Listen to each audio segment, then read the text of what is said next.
ఓం సాయిరాం. శ్రీ గురు చరిత్ర అధ్యాయం 29. నామధారకుడు సంతోషించే శ్రీగురుడు స్వయంగా భస్మ మహత్యాన్ని ఏమి వివరించారో సెలవీయండి అని కోరాడు. అప్పుడు సిద్ధయోగి ఇలా చెప్పాడు. త్రివిక్రమ భారతి ఆ ప్రశ్న వేయగానే శ్రీగురుడు సంతోషించి ఇలా వివరించారు. పూర్వము కృతయుగంలో వాసుదేవుడనే మునీశ్వరుడు జీవన్ముక్తుడై ఆత్మానందంలో తేలియాడుతుండేవాడు.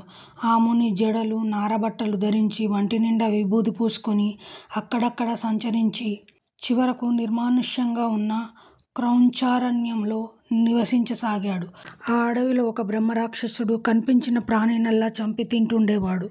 వాడు ఈ మునిని చూసి ఆయనను మింగదలిచి ఆయన మీదకొచ్చాడు. ఆ ముని నిర్లిప్తుడుగా చూస్తుండిపోయాడు. అతడు చంపడానికై ఆయనను తాకగానే ఆయన శరీరం మీది భస్మం అతనికి అంటుకున్నది. వెంటనే ఆ రాక్షసునికి పూర్వజన్మ శృతి కలిగింది. ఈ ప్రపంచంలో ఏదైనా లభిస్తుందేమో గాని సత్పురుషుల దర్శనం లభించడం ఎంతో కష్టం.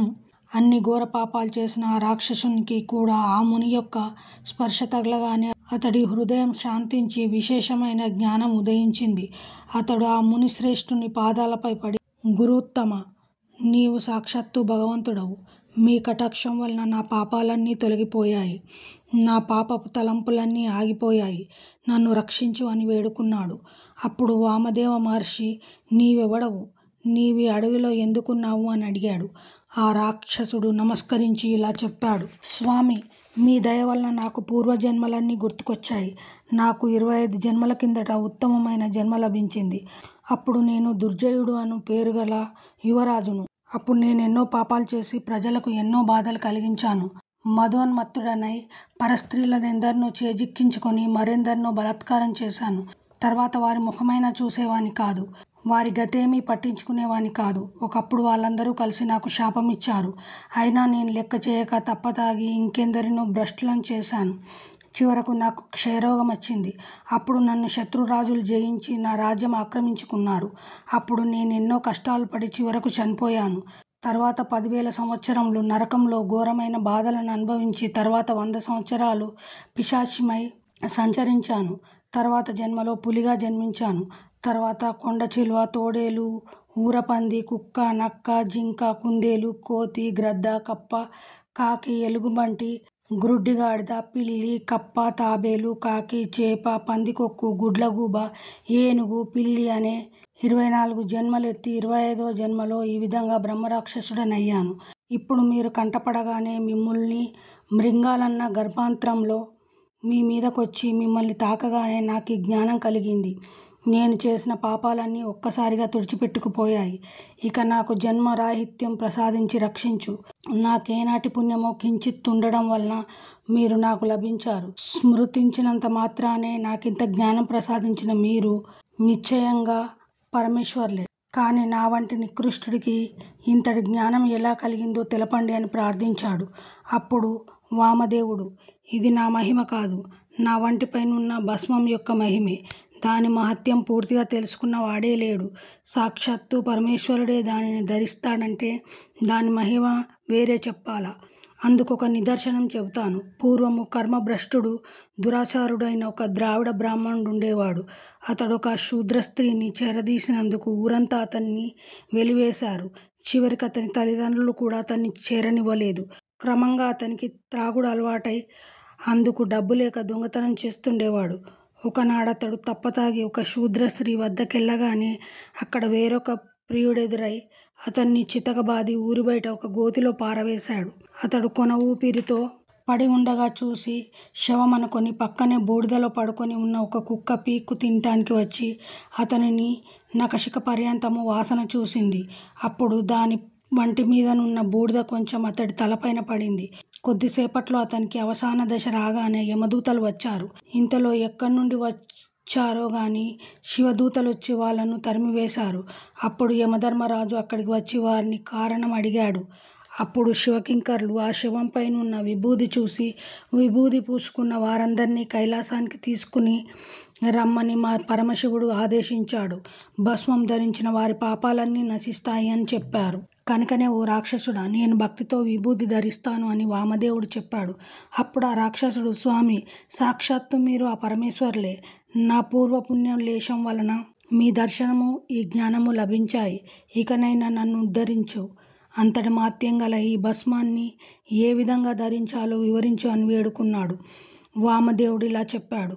ఒకప్పుడు శివుడు తన గణాలతో కలిసి క్రీడించడానికి మందర పర్వతానికి వచ్చాడు. అచ్చటికి ఇంద్రాది దేవతలు, గంధర్వులు, యక్షులు, కింపురుషులు, సిద్ధులు, సాధ్యులు, వశిష్ఠ, నారదాది ఋషులు, బృహస్పతి మొదలైన వారందరూ చేరారు. అప్పుడు వారి మధ్య సింహాసనం మీద శివుడు కూర్చున్నాడు.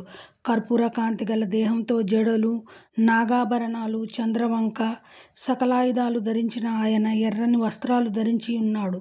అప్పుడు ఆ సభలో నుండి సనత్ కుమారుడు లేచి నమస్కరించి, స్వామి, లోకులు పాపాలు తొలగించి వారికి సులభంగా ముక్తినివ్వగల ఉపాయం ఏదైనా చెప్పవలసింది అని ప్రార్థించాడు. అప్పుడు ఆ పరమశివుడు ఇలా బోధించాడు. సులభంగా 4 పురుషార్థాలను ప్రసాదించగలది భస్మంతో త్రిపుండ్రాలు ధరించడం. భస్మం కోసమని సంకల్పించి గోమయం, ఆవు పేడ సేకరించి దానితో హోమం చేయాలి. అలా చేయగా వచ్చిన భస్మాన్ని సద్యోజాతం అనే మంత్రంతో చేతిలోకి తీసుకొని అగ్నిరీత్య అనే మంత్రంతో అభిమంత్రించి మానసోక్త అనే మంత్రం చదువుతూ దానిని బొటనవ్రేలితో నలిపి త్రయంబకం అని చెబుతూ శిరస్సున ధరించాలి. తర్వాత త్రయాయుషం జమదగ్ని అనే మంత్రాలతో త్రిపుండ్రాలు ధరించాలి. ఆ మూడింటిలో ఏ రేఖ కూడా కనుబొమ్మల కొనలు దాటకూడదు. ఆ రేఖలలో మొదటిది, చివరిది, మధ్యమ, అనామిక అనే వేళ్లతో అద్దుకున్నాక అప్పుడు బ్రొటనవేలితో కుడివైపు నుండి ఎడమ పక్కకు మధ్యరేఖ దిద్దుకోవాలి. వీటిలో మొదటి రేఖకు ఆకారము, వర్ణము గార్హపత్యాగ్ని, భూతత్వం, రజోగుణం, ఋగ్వేదం, క్రియాశక్తి, పాత్రసదనము, బ్రహ్మదేవత. రెండవ రేఖకు ఉకారము, వర్ణము దక్షిణాగ్ని, ఆకాశతత్వం, యజుర్వేదం, మాంద్యదిన, సవనములకు సంకేతము, ఇచ్ఛాదిశక్తి, విష్ణుదేవతకు చిహ్నము.